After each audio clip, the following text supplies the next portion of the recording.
Welcome to the Scare Files, video 19, Grandma Loves Me from the Other Side. Credit goes to Reddit user Yum130794. Please note that the words are altered slightly to help the flow of the story.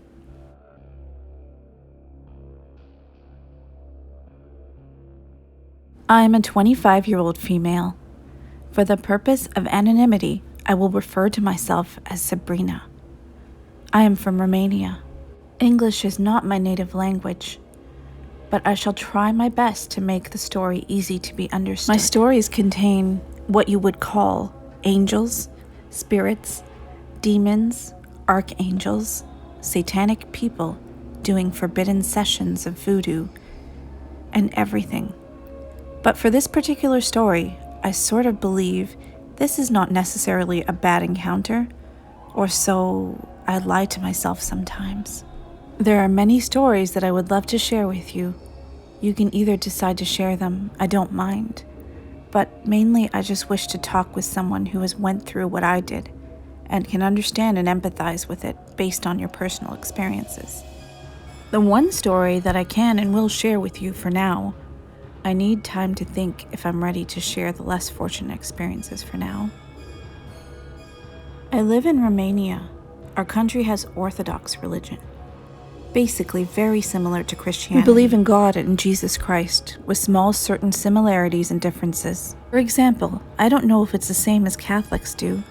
We keep the deceased for a night. We call it the sleeping duty or night guard. We do not take that body out of its house. He or she has lived in it and for their entire life in order to help the spirit find its way to heaven easier. The next 2 days, as we bury the bodies after 3 days, we take the body to the church where loved ones, but not relatives, to the deceased may come and pay respects to that person. After this process has concluded, we bury the body at the cemetery where the priest will chant prayers, helping the spirit of the deceased understand that he or she is no longer among the living. As Romanians are very spiritual people and believe in the afterlife, spirits, and even bad spirits that linger the world are unable to move on. Understanding this is very important, as the story is very pretty detailed itself.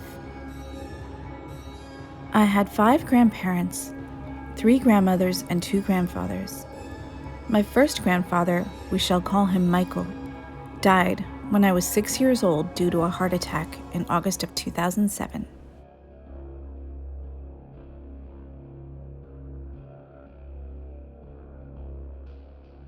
I would frequently dream about him, his messages, his signs. I would hear him in my dreams as he would guide me to be a good person, and so on. But even then, as a child, I knew what was a dream and what was reality. His wife, whom we should call Anna, was my adoptive grandmother, as my real by-blood grandmother, name was Margaret, has died when my mom was 2 years old due to an abortion.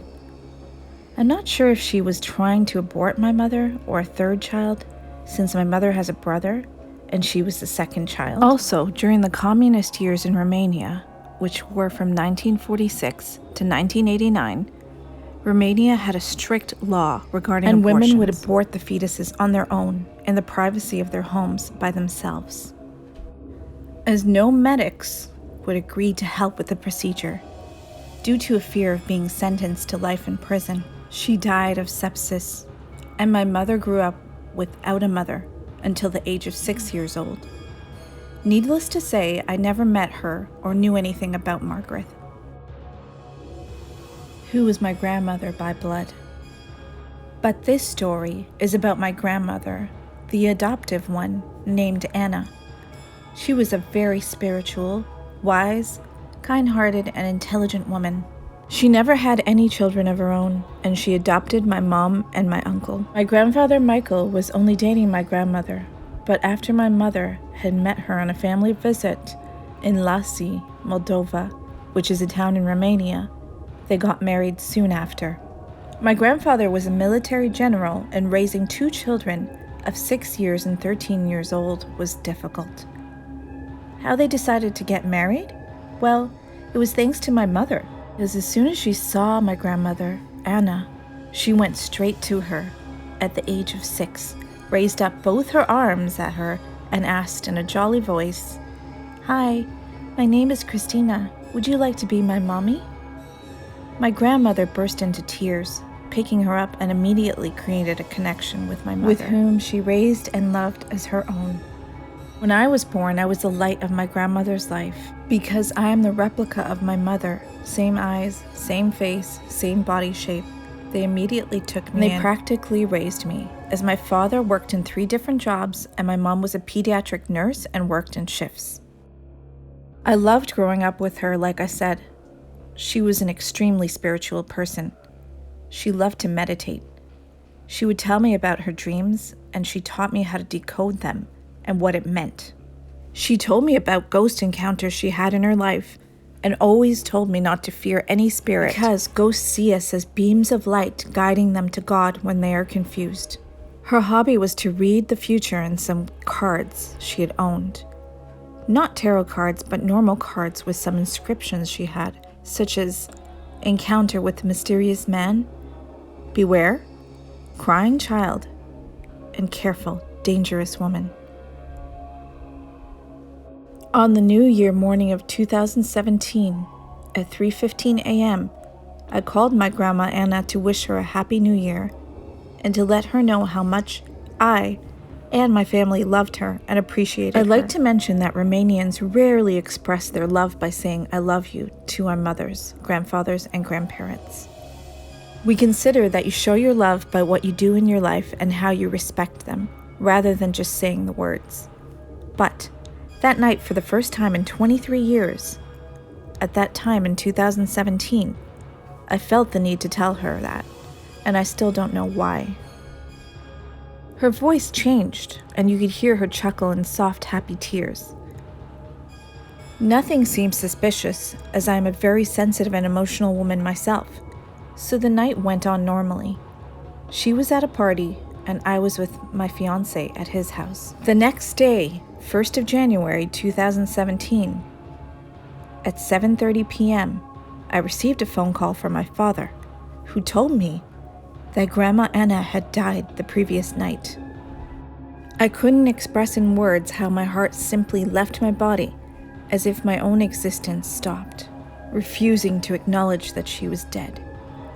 I rushed home, the police were there, and an ambulance was there. They say she died of a heart attack due to climate change, same as my grandfather Michael did 11 years before. Outside it was too cold, and inside the house it was too hot.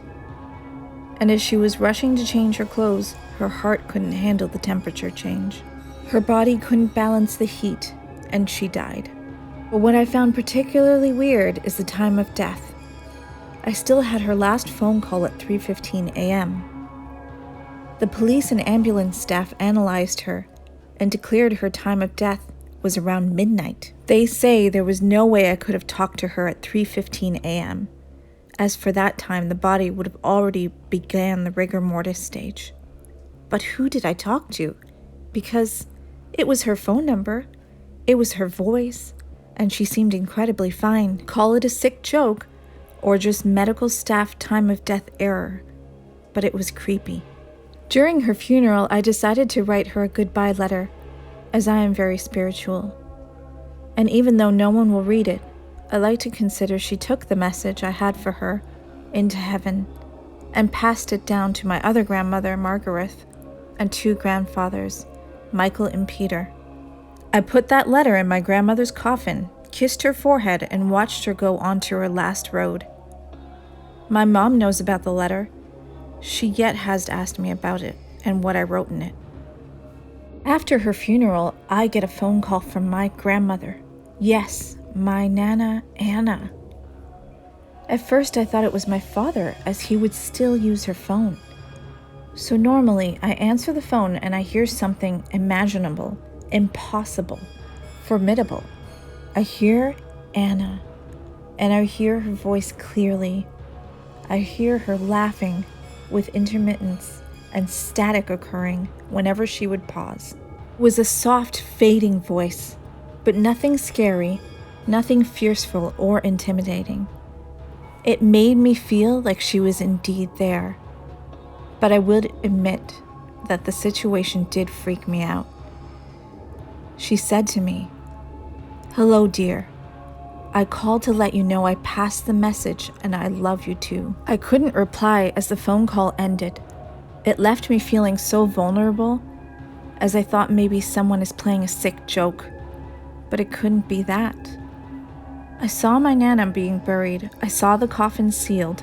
I saw the letter exist inside the coffin until the very last second. No one took it out to read it. She had 3 sisters, but they all were dead, and none of them had her voice. No one could have repeated her voice that perfectly. But the even scarier part comes after that first phone call. After a week, my phone starts ringing again, under the same number. I answer, and I hear an old lady, a voice I couldn't feel familiar. I didn't know who the lady was. It was a pretty soft but strong voice. It felt like a relatively young woman. During this phone call, I was in the same room with my father, and so I see my grandmother's phone. It's in front of me on the table and not ringing. I open her phone as I speak on my phone. Her phone had no battery and it was dead. But I still got her phone call. The voice said, "Hello, sweetheart. You don't know me, but I know you. I received your messages, and I love you too." And then the phone call hangs up. Needless to say, I started screaming and panicking so hard that my dad immediately went to the telephone service to find out who's playing pranks on us. The phone service went through her profile, numbers dialed and received, and my number was not in the agenda of calls. So we decided to disable her number. Ever since then, we don't receive any phone calls. But when I go to the cemetery more often, I talk to them. This year is the first year from her death, so we're celebrating her memory. For me personally, I do not celebrate her memory, as I feel like she is constantly physically with me.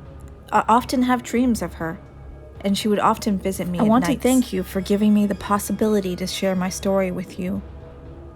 To all the people out there who encounter ghosts or paranormal activity, I'm going to say that what my grandmother Anna taught me all my life: do not be afraid of them, as they are confused, lost souls who see you as beams of light helping them to find God. The way you feel about them will result in the way you react, and may end up scaring you. If you like this video, please give it a thumbs up. And if you'd like to hear more stories, please subscribe to the Scare Files channel. Have a spooky day.